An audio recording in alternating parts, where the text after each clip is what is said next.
Shalom, puji Tuhan, kita berjumpa lagi dalam renungan harian di hari ini. Saya percaya renungan harian yang kita selalu dengar setiap hari akan menolong kita untuk kita terus bertumbuh dalam kedewasaan rohani kita. Mengawalinya mari kita berdoa. Segala puji dan syukur kami naikkan kepadamu ya Allah di hari ini. Karena Tuhan beri kami kekuatan, Tuhan beri kami kesehatan yang baik, dan Tuhan berikan kami kesempatan untuk kami kembali akan mendengarkan sebagian dari firman-Mu. Roh-Mu yang kudus, tolonglah kami, urapilah dan berkatilah kami dengan kebenaran firman-Mu di hari ini. Dalam nama Tuhan Yesus Kristus kami berdoa. Amin. Nats firman Allah yang menjadi perenungan kita bersama di hari ini saya ambil dari Injil Yohanes pasal 8 ayat 30 sampai dengan ayatnya yang ke-36. Secara khusus saya akan baca ayat 31 dan ayatnya yang ke-32. Demikian firman-Nya. Maka katanya kepada orang-orang Yahudi yang percaya kepadanya, "Jikalau kamu tetap dalam firman-Ku, kamu benar-benar adalah murid-Ku, dan kamu akan mengetahui kebenaran, dan kebenaran itu akan memerdekakan kamu." Demikian kebenaran firman Allah di hari ini yang intinya mengajar kita, menasihati kita mengenai kebenaran yang memerdekakan. Kita semua manusia terikat oleh dosa, kita dibelenggu oleh dosa, kita dirantai oleh dosa. Dosa itu yang membuat saudara dan saya menjadi musuh ataupun seteru dengan Allah. Tetapi saudara dan saya hanya bisa mengalami kemerdekaan dari dosa, dari belenggu ketika saudara dan saya tahu akan kebenaran, saudara dan saya akan memahami kebenaran, maka disitulah saudara dan saya mengalami kemerdekaan. Makanya jelas sekali dalam ayat 32, "Dan kamu akan mengetahui kebenaran, dan kebenaran itu akan memerdekakan kamu." Jadi hanya kebenaranlah yang bisa memerdekakan kita. Lalu pertanyaannya adalah, gimana caranya supaya kita mengalami kebenaran yang memerdekakan? Apakah yang dituntut dari saudara dan saya? Apakah yang harus saudara dan saya lakukan supaya saudara dan saya mengalami kebenaran yang memerdekakan? Setidaknya ada dua hal yang dituntut dari saudara dan saya. Dalam ayat 36, "Jadi apabila anak itu memerdekakan kamu, kamu pun benar-benar merdeka." Apabila anak di situ jelas menunjuk kepada Yesus Kristus. Apabila anak itu ataupun Yesus Kristus memerdekakan kamu, kamu pun benar-benar merdeka. Jadi hal yang pertama supaya kita mengalami kebenaran yang memerdekakan, yang pertama kita harus beriman kepada Yesus Kristus. Karena hanya Dialah yang bisa memerdekakan kita dari dosa, dari kuasa dosa, ataupun dari belenggu dosa. Hanya anak, hanya Yesus Kristus.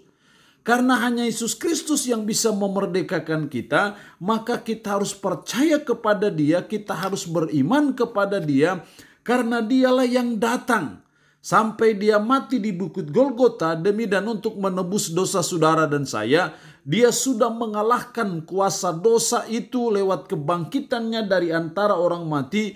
Maka ketika saudara dan saya datang kepada Dia, Dialah yang pegang kunci borgol. Karena kita diborgol oleh dosa, Dia yang sudah mengalahkan kuasa dosa. Dialah yang memegang kunci borgol. Karena itu ketika saudara dan saya datang kepada Dia dengan cara percaya dan beriman kepada Dia, disitulah saudara dan saya dilepaskan dari kuasa dosa, dari borgol dosa, dan saudara dan saya mengalami apa yang namanya kemerdekaan itu. Jadi kita harus beriman kepada Yesus Kristus. Yang kedua, supaya kita mengalami kebenaran yang memerdekakan itu, ayat 31 dan 32, "Jikalau kamu tetap dalam firman-Ku." Kita harus tetap dalam firman. Tetap dalam firman artinya kita harus senang dengan firman, kita harus sering bergaul dengan firman. Kamu benar-benar adalah murid-Ku. Murid Kristus salah satu cirinya adalah senang belajar firman. Dan kamu akan mengetahui kebenaran, dan kebenaran itu akan memerdekakan kamu. Jadi kalau kita tetap dalam firman, kita senang dengan firman, maka disitulah kita akan mengetahui kebenaran. Kalau saudara dan saya mengetahui kebenaran dan menjalani hidup sesuai dengan kebenaran, maka kebenaran itulah yang akan memerdekakan kita dari sifat dosa, dari kuasa dosa yang selama ini sudah berakar dalam kehidupan kita sebagai umat Tuhan. Jadi hal yang kedua supaya kita mengalami kebenaran yang memerdekakan, maka kita harus mengetahui kebenaran. Supaya kita mengetahui kebenaran, maka kita harus tetap dalam firman. Kita harus senang baca firman, kita harus senang dengar firman, kita senang untuk melakukan firman, kita senang untuk membagikan firman kepada orang lain. Dan ketika saudara dan saya senang bergaul dengan firman, disitulah saudara dan saya akan mengetahui banyak akan kebenaran. Dan ketika saudara dan saya menjalani hidup sesuai dengan kebenaran, maka kebenaran itulah yang akan memerdekakan kita dari kuasa dosa. Kita sudah terlalu lama hidup dalam dosa, sehingga dosa sudah menjadi habits, kebiasaan yang mendarah daging.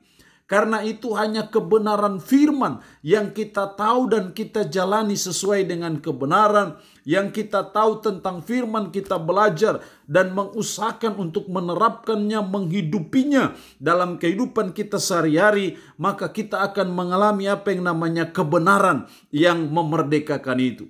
Karena itu ketika kita masih ada dalam suasana tahun baru di tangga kelima dari 365 anak tangga yang harus saudara dan saya lalui, mari kita mengalami apa yang namanya kebenaran yang memerdekakan itu. Sehingga kita mau hidup dalam kebenaran, kita mau menjalani hidup sesuai dengan kebenaran, dan kita belajar untuk mengetahui dan memahami kebenaran itu secara baik dan benar. Dan ketika saudara dan saya menghidupinya dalam kehidupan kita sehari-hari, maka kita mengalami apa yang namanya kebenaran yang memerdekakan kita. Allah yang punya firman ini memberkati kita dengan firman-Nya di hari ini. Mari kita berdoa. Bapa, kami bersyukur untuk kebenaran firman-Mu di hari ini, yang boleh mengajar kami akan kebenaran yang memerdekakan. Roh-Mu yang kudus, tolonglah kami supaya kami mengalami kebenaran yang memerdekakan dengan cara kami beriman kepada Yesus Kristus yang benar itu. Dan tolong kami supaya kami juga mengetahui kebenaran, dan supaya kami mengetahui kebenaran maka kami harus tetap dalam firman, senang dengan firman, bergaul dengan firman. Maka kami akan mengetahui kebenaran dan menghidupinya, maka kebenaran itu akan memerdekakan kami. Tanamkanlah, meteraikan firman dalam hati dan pikiran kami, dan sanggupkan kami untuk bisa menjalaninya dalam hidup kami sehari-hari. Hamba mohon berkat-Mu bagi umat-Mu yang mendengarkan renungan harian di hari ini. Umat-Mu yang sakit, dalam nama Yesus, Tuhan jamah, Tuhan sembuhkan dari sakit penyakit yang diderita. Terpuji-pujilah nama-Mu Tuhan. Dalam nama Tuhan Yesus Kristus kami berdoa. Amin. Shalom. Tuhan Yesus memberkati kita semua.